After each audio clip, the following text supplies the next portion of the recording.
دلوں میں سلگتی آگ لیے ہوئے ہم لوگ محبتوں کے منتظر ہیں۔ دلوں میں سلگتی آگ لیے ہوئے ہم لوگ محبتوں کے منتظر ہیں۔ آنکھوں میں بجھے خواب لیے ہوئے ہم لوگ دیپوں کے منتظر ہیں۔ آنکھوں میں بجھے خواب لیے ہوئے ہم لوگ دیپوں کے منتظر ہیں۔ تن پہ رات کی چادر لپیٹے ہوئے تن پہ رات کی چادر لپیٹے ہوئے ہم لوگ سویرے کے منتظر ہیں۔ شاید ہم کچھ کیے بنا ہی اے نور باہو، شاید ہم کچھ کیے بنا ہی اے نور باہو نعمتوں کے ڈھیر کے منتظر ہیں۔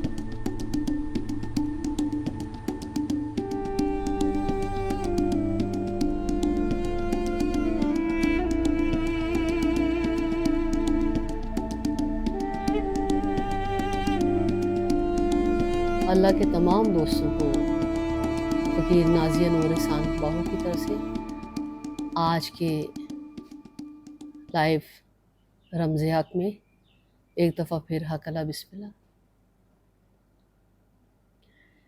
امید ہے آپ سب خیریت سے ہوں گے اور اپنے اور اپنے ارد گرد جو لوگ ہیں ان کے لیے آسانیاں پیدا کر رہے ہوں گے۔ اچھا، یہ جو ہم نے رمز حق پروگرام شروع کیا ہے نا، اس کا مطلب قطعاً یہ نہیں ہے کہ میں آپ کو بڑی کوئی ثقیل باتیں سے بتاؤں یا اس طرح سے۔ یہ آپ کے میری بالکل روزمرہ کی ہڈ بیتی اور کچھ چگ بیتی ریالٹیز ہیں ایسی جن پر ایکچولی حق کا بھید، حق کی رمز، سچ کی جو ہے وہ اور آگہی کی اور معرفت کی سیڑھیاں جو ہے نا آپ آسانی سے چڑھ سکتے ہیں اور اپنی منزل پا سکتے ہیں۔ تو میرا مقصد یہی ہے آپ کے ساتھ مل کر انہی چھوٹی چھوٹی باتوں کو ان کی یاد دہانی کرانا، ان کو کھولنا آپ کے ساتھ مل کر۔ کبھی کبھی میں آپ کو اپنی ہڈ بیتی بھی بتا دیتی ہوں، تو پریکٹیکلی ظاہر ہے جو آپ کو مشاہدہ ہو کسی چیز کا، جو آپ نے سنا ہو پھر آپ کو مشاہدہ ہو آپ پر بیت جائے تو وہ کتنا بڑا وہ یقین بن جاتا ہے۔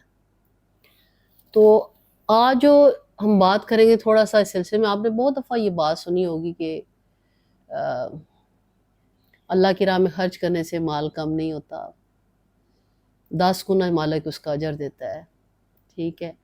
پھر آپ نے یہ بھی سنا ہوگا کہ سب سے بہترین مدد وہ ہوتی ہے جس سے کسی کی عزت نفس کو مجروح کیے بغیر آپ اسے اپنے پاؤں پر کھڑا کر دیں۔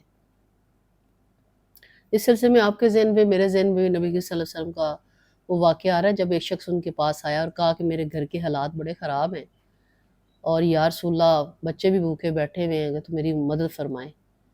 تو صحابہ کرام کا خیال تھا کہ ان کو کچھ جو شخص آیا ہے پیسے وغیرہ کر کے ان کی مدد کر جائے۔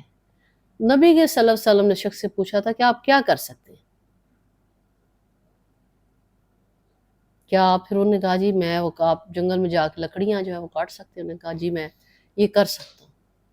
تو آپ نے اس کو ایک کلہاڑا دیا اور کہا کہ جاؤ لکڑیاں کاٹو اور بیچو اور اپنا جو ہے وہ اس سے گزر بسر کرو۔ اس کے ذریعے آپ نے نہ صرف ہمیں ایک بات سمجھانے کی کوشش کی کہ بہترین مدد کون سی ہوتی ہے، اور یہ کہ سب سے بہترین مدد کون سی ہوتی ہے جو کسی کو اپنے پاؤں پر کھڑا کر دے، کسی کی عزت نفس کو مجروح بھی نہ کرے، بجائے آپ یہ پیسے دیں اس کو، یہ کر کے دیں، بعض اب اس کی بھی ضرورت ہوتی ہے، لیکن یہ کہ بہترین طریقہ یہ ہے کہ آپ کسی کی ایسے مدد کریں کہ اپنے پاؤں پہ کھڑے ہو جائیں۔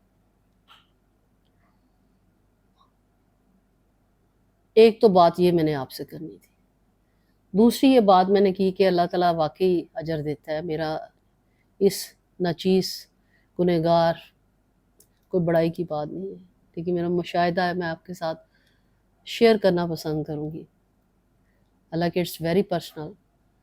تو میں ان دونوں ایشین ڈیولپمنٹ بینک کے ایک پروجیکٹ میں کام کر رہی تھی، تو میرے پاس کانٹریکٹ پر ایک نائب کا صد آیا جس کا نام تھا فیاض الحسن۔ کہیں وہ پہلے سعودی عرب میں کارپینٹر کے طور پہ وہ کام کر رہا تھا، اس کو وہاں دمہ کی شکایت ہوئی اور اپنا کام جاری نہ رکھ سکا، اور کچھ اور مجبوریوں کی وجہ سے اسے وطن واپس آنا پڑا. تو اس کو دمے و سانس اس کو کافی چڑھتا تھا، سیڑھیاں چڑھتے مشکلات یہ سارے. پھر اس کی والدہ کو کینسر تھی، کچھ ایسے مسائل تھے.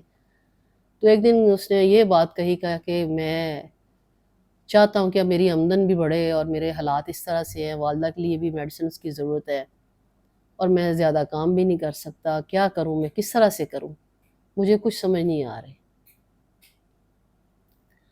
وہاں پر ایک اور خاتون بھی تھی. خیر سوچا اس پر، مالک نے اپنی نظر سے جو بات سمجھائی، مرشد نے جو بات سمجھائی مجھے، من کے مرشد نے، کہ اس سے پوچھو یہ کیا کر سکتا ہے.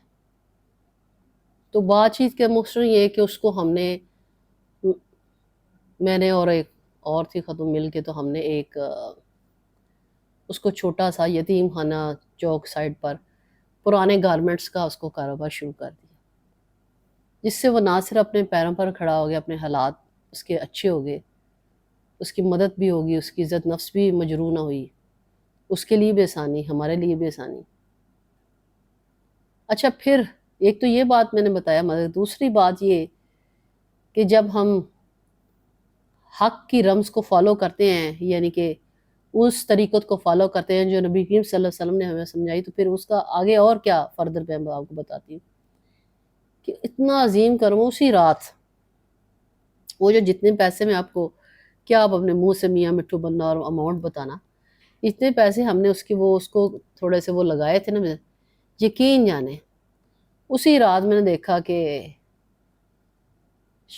فیاض الحسن جو ہے ایک سبز لان ہے اس طرح سے بڑا سا گھاس کا، اور میں اس میں بیٹھی ہوئی، اور اس میں وہ ایک چیک جو ہے نا وہ سائن کر کے کافی بڑی اماؤنٹ کی وہ مجھے پکڑا رہا ہے. میں کو یہ مجھے کیا باتن آیا ہے اب، لیکن چند دنوں بعد ہی اس کی تعبیر ظاہر ہوگی. مالک نے واقع 10 گنا بڑھا کر میری ورلڈ بینک کے ایک پروجیکٹ میں اپوائنٹمنٹ کر دی، اور ٹھکا ٹھک جو ہے فیکس سے آرڈر آیا، and I was transferred over there in that project. تو مالک اجر دیتا ہے، کئی گنا بڑھا کے دیتا ہے. اس نے اسے تو میں نے ایک اس کی مخلوق سے محبت کی، اس کو قدموں پہ کھڑا کیا، تو رزلٹ آپ دیکھ لیں. مالک نے اسے قبول کیا، اور مجھ کو کیسے اس نے اپنی مزید کرم عزت اور فضل سے نوازا. بعد میں وہ خاتون جس نے میرے ساتھ شراکت داری کی تھی، وہ خاتون بھی کچھ عرصہ بعد اسی پروجیکٹ میں ڈپلائیڈ ہوگی. بے شک یہی رمز ہے، یہی حق ہے، یہی بھید ہے، یہی سچ ہے کہ جو نبی کی صلی اللہ علیہ وسلم نے بات بتائی ہے نا کہ تم میں سے بہترین شخص وہ ہے جس سے اللہ کی مخلوق کو فائدہ پہنچے، جو مخلوق کے لیے آسانی پیدا کرے، اس کے بھلے کے لیے سوچے. جو مخلوق کے بھلے کے لیے سوچتا ہے اس کا بھلا تو پھر رب خود ہی کرتا ہے. جو کسی کا کام کرتا ہے آسانی، مالک اس کے لیے خود ہی آسانی کے تمام راہیں کرتا ہے، خود ہی اس کے سارے کام ہوتے رہتے ہیں، اس کو کوئی پلان نہیں کرنا پڑتا. آئیے آپ اور میں مل کر حق کی اسی رمز کو اور بھید کو سمجھیں اور اپنائیں. میری رب محمد سے، رب ذوالجلال والاکرام سے دعا ہے کہ آپ کا آج کا دن اور آنے والے دن جو ہیں وہ اچھے گزریں. آپ اور ہم مل کر اس رمز کے حق کو سمجھیں اور اس پر عمل کر کے ہم اپنے آپ کو پا سکیں، اپنی کتاب کو اچھے طرح سے کھول کے پڑھ سکیں اور اپنی شناخت کر سکیں. یہی حق کی رمز ہے، یہی بید ہے، یہی معرفت ہے، یہی حقیقت ہے، یہی طریقت ہے. اللہ تعالیٰ آپ کا اور میرا حامی و ناصر ہو. آج کے لیے اجازت چاہتی ہوں. حق اللہ، بسم اللہ.